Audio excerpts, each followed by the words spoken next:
La peur est les hommes les plus hardis qui peuvent avoir peur.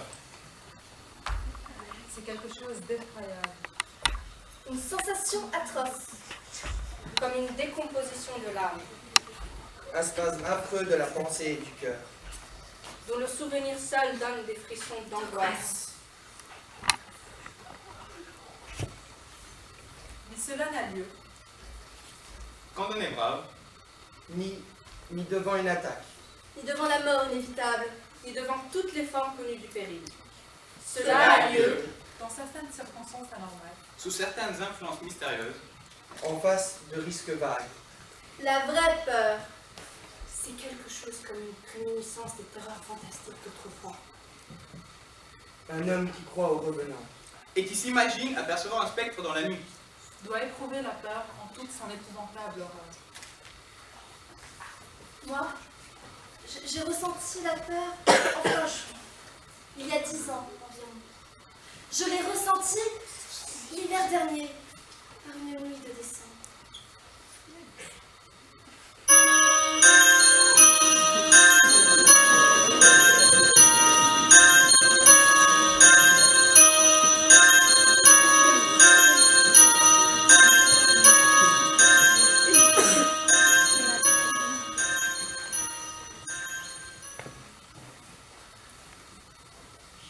Je perçus une indescriptible sensation, comme si un fluide irrésistible pénétrait en moi, par toutes les parcelles de ma chair, noyant mon âme dans une épouvante atroce et bonne.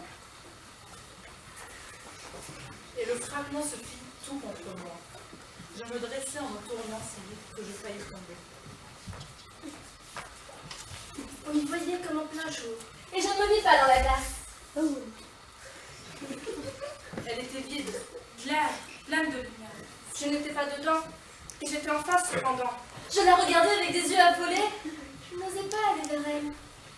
Sans soudain, il était entre nous, lui, l'invisible, et qu'il me cachait. Ce qui me cachait n'avait pas de contour, mais une sorte de transparence opaque s'éclaircissant peu à peu.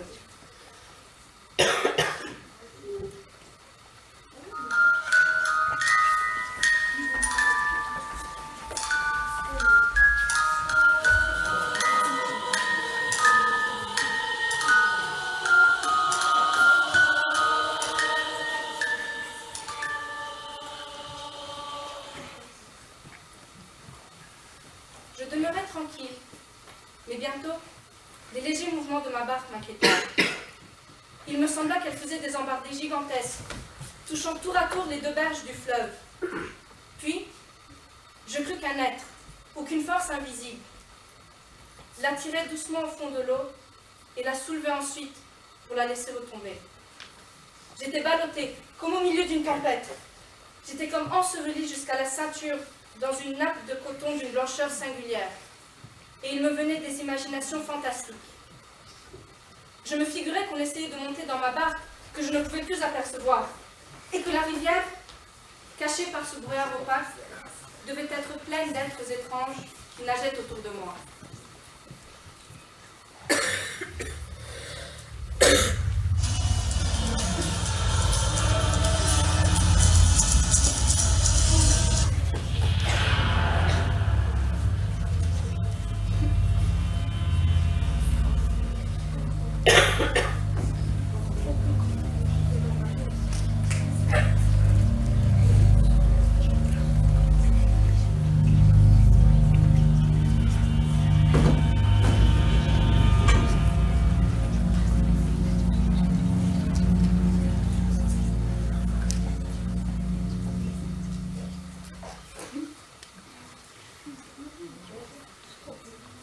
Au milieu de ce travail qui m'absorbait, un arbre à ses voisins de ma fenêtre fut Violemment agité. J'entendis craquer des branches mortes. Et il me sembla que quelque animal fort lourd essayait d'y grimper. Encore tout préoccupé de l'histoire d'ours que le docteur m'avait racontée, je me levai, non sans un certain émoi, à quelques pieds de ma fenêtre. Dans le feuillage d'arbre, j'aperçus une tête Humaine! éclairée en plein par la lumière de ma lampe.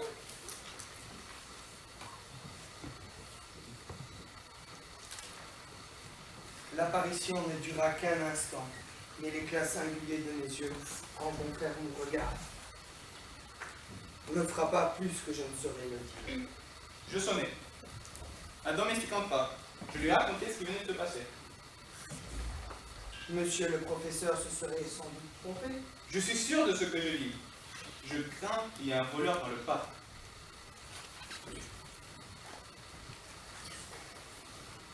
Impossible, monsieur.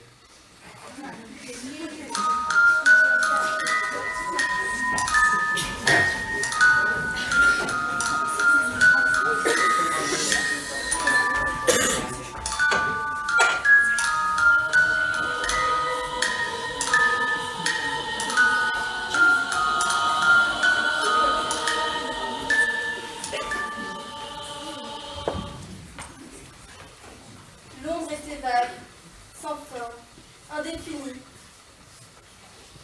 Ce n'était ni l'ombre d'un homme, ni d'un dieu. Et l'ombre reposait sur la grande porte de bronze et sur la corniche cintrée. Elle ne bougeait pas. Elle ne prononçait pas une parole. Mais elle se fixait de plus en plus. Et elle resta immobile.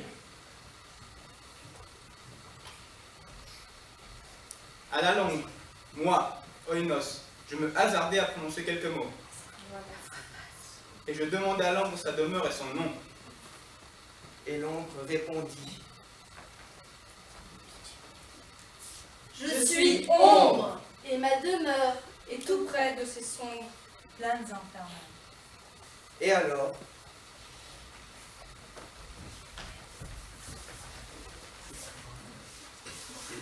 tous tous les les cinq. cinq, nous nous dressâmes d'horreur sur nos sièges. Et nous nous tenions trop blancs. Frissonnant, Effarés, car le timbre de la voix de l'ombre n'était pas le timbre d'un seul individu. mais mais d'une d'une multitude d'êtres, Et cette voix, variant ses inflexions de syllabe en syllabe, tombés confusément dans les oreilles. En imitant les accents connus et plus familiers de millénaires. Amis disparus,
Nous savions pourtant ainsi que parcours une telle dispositif serait contraignant. Je l'avoue. Nous voilà dans la pompe jusqu'au genou. Nous aurions dû prendre une calèche. Un regard, peut-être cette grâce qui nous accroche aux semelles. Elle nous ralentit fortement.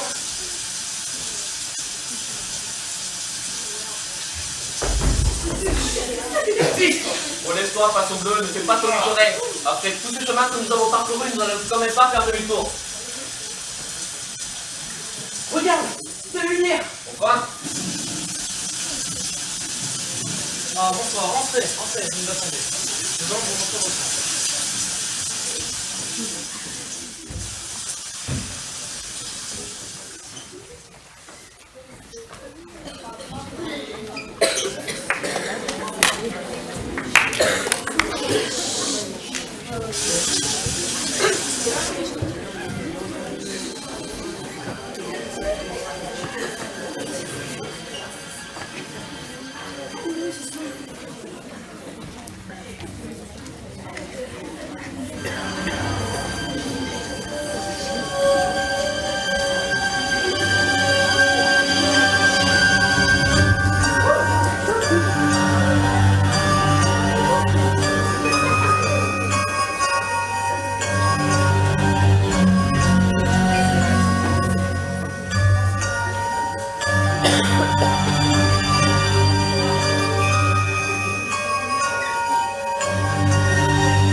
Ça fait plaisir de vous revoir. Oui, ça faisait longtemps. je vois que le temps naturalisation vous est cher. Vous êtes toujours aussi attrayant. Je vous dérange peut-être? Et que pensez-vous de notre nouvel invité? Ma foi, ton air me met mal à l'aise. Et il a pas l'air trop bien éduqué. Mais tout dépend de ce que vous entendez par bien éduqué. Si on en prend à son comportement, il ne m'a pas l'air amateur d'art. Tenez par exemple, il ne m'a même pas regardé. Quel manque de bon goût! Cela m'envoie ravi. Je ne vous permets pas de parler ainsi à ma femme, monsieur. Dois-je vous rappeler que nous avons été élevés au rang de baron et baronne par le roi lui-même, et que vous n'êtes que vicomte. Allons, messieurs, ne vous crevez pas, nous avons une belle soirée devant nous. Il est vrai. Ne nous mélangez pas à ces petits bourgeois. On voit ici votre humour, Charles. D'ailleurs, monsieur, êtes-vous toujours membre de la bibliothèque Mazarine? Oh, exact, madame. Nous entamons une collaboration, si je puis m'exprimer ainsi, avec la Bibliothèque royale de Versailles. Que ça doit être passionnant!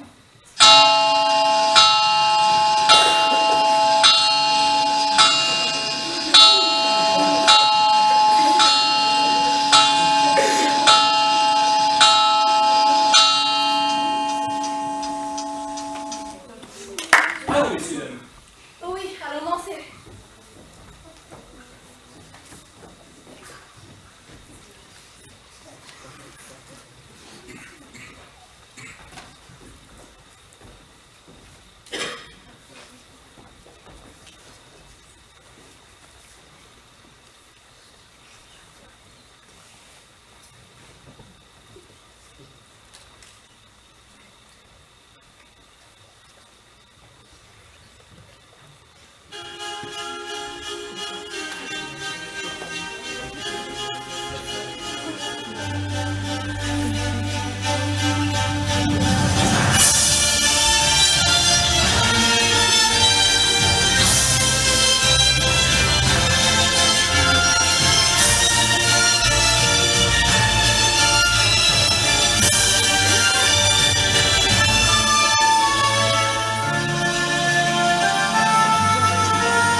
Papa!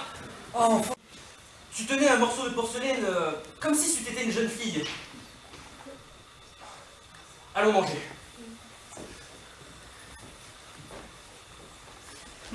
Mais c'est la veste de mariage de mon grand-père. Voici les boutons de strass et de filigrane qui nous vantaient tant. Et où l'as-tu trouvé?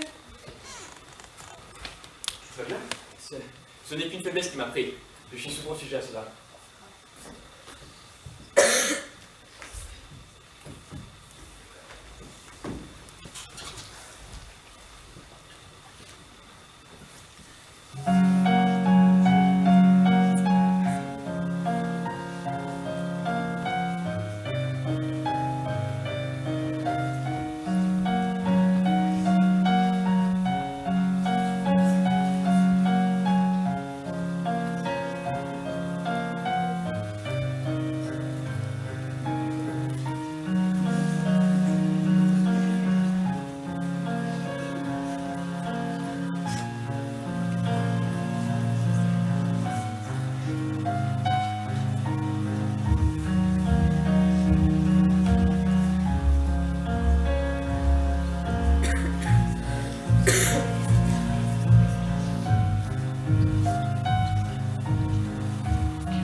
que ce portrait ressemble à celui de ma sœur, Angela. Est-elle morte ou vivante? Elle est morte il y a 2 ans, d'une fonction de poitrine à la suite d'un mal.